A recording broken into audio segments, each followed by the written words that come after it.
au festival des Jeux de Cannes. Cannes, au festival des Jeux de Cannes.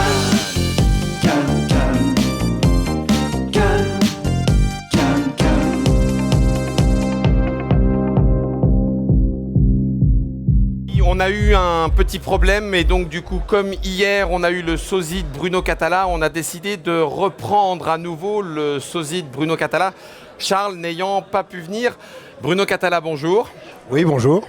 On vous connaît comme un des auteurs les plus prolifiques du monde du jeu, souvent en solo, souvent également en duo. Est-ce que ce n'est pas difficile de partager cette célébrité avec des petites mains ?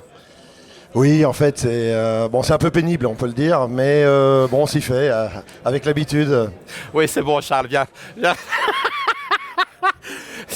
Cela dit, on en rigole. Est-ce que c'est pas des fois pesant et lourd de... Tu sais, quand on t'appelle Bruno. Oui, il y a des bons et des mauvais côtés. Les mauvais, forcément, quand les gens se trompent entre Ludovic Maublanc et moi-même. Bon, là, j'étais au bord du suicide, pour dire franchement, mais c'est...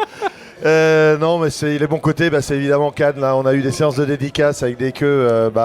C'est simple, les séances duraient. Autour de ça ? Voilà, autour de Conspiracy. Autour de Conspiracy, ça a cartonné. Ouais, c'est. On l'a senti monter. Je ne sais pas si à chaque fois côté auteur, on se dit. Ça a l'air de bien partir, ça a l'air de bien partir. En fait, est-ce qu'on y croit on y croyait énormément. Ouais. Sauf que il y a eu un peu de retard à l'allumage. Ouais. Les boîtes sont pas arrivées à Essen, etc. Les boîtes arrivent le 15 décembre en boutique, on se dit c'est mort. Et puis tout est parti, tout est voilà. Bon, donc c'est oui, c'est vrai qu'il y a un vrai engouement. Comme je disais, on avait en plus Pascal Kido qui malheureusement n'a pas pu venir. Oui, merci d'y avoir pensé, c'est gentil. Voilà, c'était pour une fois ça aurait été super de l'avoir pour une fois. Voilà, il y a un super illustrateur, donc c'est vrai que les queues étaient encore plus grandes. Normalement, il y a moi, je sais pas, sur une heure, je dois signer 10 boîtes. Bruno en signe 70 et Pascal 200. Voilà. Mais ça. Non, tu es quelqu'un. Regarde, tu es là, en vrai. Voilà, en chair en os. Donc l'actualité ludique, Bruno Cathala et Charles Chevalier, c'est Conspiracy. Exactement. Tu avais d'autres jeux sur d'autres stands ? Alors oui, il y avait Combo Color en fait, Très bien. Chez Zygomatic, donc Asmodée. Oui. Il y a effectivement chez Ankama les Ombres de Macao, qui continue de bien marcher, qui est venu présenter, mais pour Essen. Ouais. Et puis en fait, moi je suis venu, tu sais, il y a des creux, des vagues. Oui. Nous, on n'arrête pas de travailler en fait. Les gens disent tiens, mais il n'y a rien qui sort sur ce salon. Si, en fait. C'est la mauvaise habitude de relier l'activité à la sortie du jeu, alors qu'en fait l'activité elle est bien en amont et elle est continue. Et donc j'ai un prototype chez Studio H sur lequel on travaille depuis beaucoup de temps maintenant, qui va sortir logiquement, j'espère, en fin d'année. Il y a un prototype chez Happy Baobab qu'on est en train de terminer, qui devrait sortir à Essen, lui c'est sûr, cette année. Etc. Oui, donc occupé quoi qu'il en soit. En fait, pour être tout à fait franc, vu que j'avais pas de sortie au salon, je m'étais dit tiens, peut-être qu'une fois tu vas pouvoir faire l'impasse et tout. Et je reçois un mail de mon Bix qui me dit on a pris vos séances de dédicace. Donc on va venir quoi. T'étais prêt à ne pas forcément venir à Cannes ? En fait, tu sais, j'ai une autre activité à côté. Oui, tout à fait, c'est vrai. C'est vrai que c'est lourd parce que... elle n'est pas illégale, c'est pas parce qu'on ne l'a pas citée qu'elle est illégale. Non, c'est le travail dans l'architecture. Oui, tout à fait. Il me semble que Germain va venir te chercher et te titiller pour agrandir un petit peu le débat commencé de ta pile de jeu. On y reviendra avec toi. C'est ça. Mais l'idée, c'est que donc, c'est un boulot très prenant. Et le fait de partir 4 jours, dont 2 jours de week-end, ça veut dire qu'avant, il faut que je traite tout ce qui va arriver en fin de semaine. Et demain, je suis au travail à 9h. Voilà. Ouais, c'est ça. Donc alors que j'ai plus de pieds, j'ai plus de voix, j'ai plus de vent. Et tête. Voilà. Et donc, c'est vrai que ça, répétition, quand on peut, je dis pas éviter, mais alors c'est vrai que c'est super sympa, on revoit tous les copains, etc. Tout. On boit beaucoup. Non, pas toi. Un peu quand même, c'est-à-dire que pareil, il y a eu de la soirée sortilège. On part de la soirée. Celle où on n'a jamais réussi à se croiser, c'est ça. on était à 10 mètres l'un de l'autre en disant non mais ce que je veux dire c'est que oui voilà il y a des soirées où on discute, on copine, on boit un peu beaucoup voilà. Il y a les off, mais les off j'ai jamais dépassé le bar là cette année donc en C'est fait trop. non, on en a ça. parlé, c'est trop. Non mais en fait c'est bon il y a plusieurs choses. Il y a ça c'est vrai que c'est peut-être le point noir cette année, c'est qu'on demande de participer au off. Je pense qu'on peut amener un vrai plus en auteur un peu expérimenté qui arrive avec des prototypes qui vont être édités. Et donc ça veut dire que bah là les gens s'y intéressent, il y a des éditeurs qui viennent en disant tiens qu'est-ce qu'il nous a fait etc. Et ce qui peut aussi permettre aux tables d'à côté de dire bah tiens il y a un éditeur qui passe, regarde le mien aussi. Bon bah là j'ai reçu une fin de non-recevoir en disant tu es sur liste d'attente dans tout ce que tu as demandé.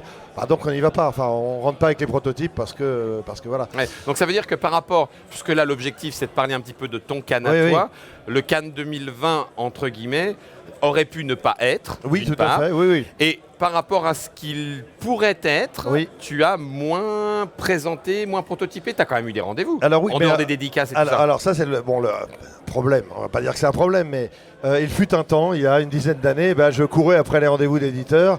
On fonctionnait, il n'y avait pas aussi une telle facilité internet de dire clique sur la schedule, machin, etc. Bon, donc aujourd'hui, je ne prends pas de rendez-vous. Les éditeurs m'envoient un mail en disant mais on ne se voit pas cette année à Cannes. Bon voilà. Donc en fait, en venant, j'ai eu une vingtaine de rendez-vous qui se sont greffés immédiatement. Bon, donc en fait, on est là pour travailler. C'est vrai qu'on donne l'impression. C'est ce qu'on a dit ce matin aux lunettes noires. Ouais. Ça donne l'impression d'être le milieu du jeu. Et ce n'est pas pour se plaindre qu'on dit ça. Ah non, mais là, on travaille, c'est sympa. Toi aussi, et tu retravailleras d'ailleurs lundi. Voilà. Bon, ok.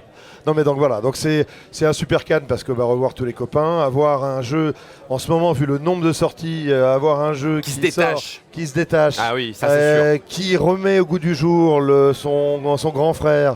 Etc. C'est vrai que c'est voilà.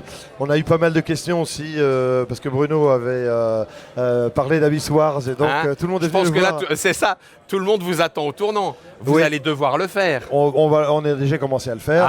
Voilà. Bombix n'a toujours rien vu, donc il commence à paniquer un peu en disant mais qu'est-ce qu'il nous prépare ? Il nous a dit quoi ? Il va faire quoi ? Voilà. Et bon, voilà. Après, il y a effectivement le fait que ça va prendre un certain temps de développement, un temps certain, et c'est pas pour tout de suite. Voilà. D'accord. C'est ce que je voulais dire aux gens. Voilà. D'accord. Donc du coup, tu as quand même pas mal dédicacé, tu as quand même fait pas mal de rendez-vous. Voilà. Bu parce qu'il faut bien s'hydrater. C'est ça. Pour ne pas... En fait, on se nourrit. Pour être tout à fait, on n'a pas le temps de manger, mais on se nourrit par voie liquide. Au final, malgré ce que tu dis, ça aura été un Cannes bien rempli. Ah ouais, c'est génial. Non, mais c'est super. Pour moi, c'est entre guillemets des vacances. Bon, à part qu'on ne dort pas, qu'on ne mange pas, mais c'est voilà. Ça reste un bon moment. Très heureux. Et puis bon, les prochaines échéances, qu'elles soient plus du milieu du jeu comme Étourvie, qu'elles soient plus publiques comme Paris Ludique, vont arriver avec des déjà nouveautés. Arriver vite aussi. Donc c'est ça. Ça veut dire que c'est quand même aussi, dans cet enchaînement-là, tu n'as pas envie de lâcher ton boulot ? Mais c'est compliqué parce que j'explique aux gens que même si tu es un auteur avec 30 jeux sortis, 6 ou 7 extensions, etc., c'est pas évident d'en vivre de la même façon que je peux en vivre sur un autre métier. Ceux qui peuvent vraiment en vivre sont ceux qui ont un hit international, qui vendent des centaines de milliers d'exemplaires. Monsieur Vrai 2 avec Carcassonne, par exemple. Non mais voilà, et les autres, oui, on a effectivement, si j'avais 20 ans, je te dirais oui, je suis auteur professionnel.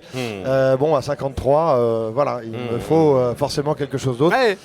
Donc c'est pas si évident que ça, même avec des jeux bien placés. L'économie du jeu, on en a parlé à la SAS. C'est vrai qu'on en entend parler en bande dessinée, on en entend parler partout. Il y a quand même une question de répartition des bénéfices. Le milieu du jeu marche bien. Les auteurs aujourd'hui peinent un peu. Peut-être. Voilà. Merci beaucoup, Charles.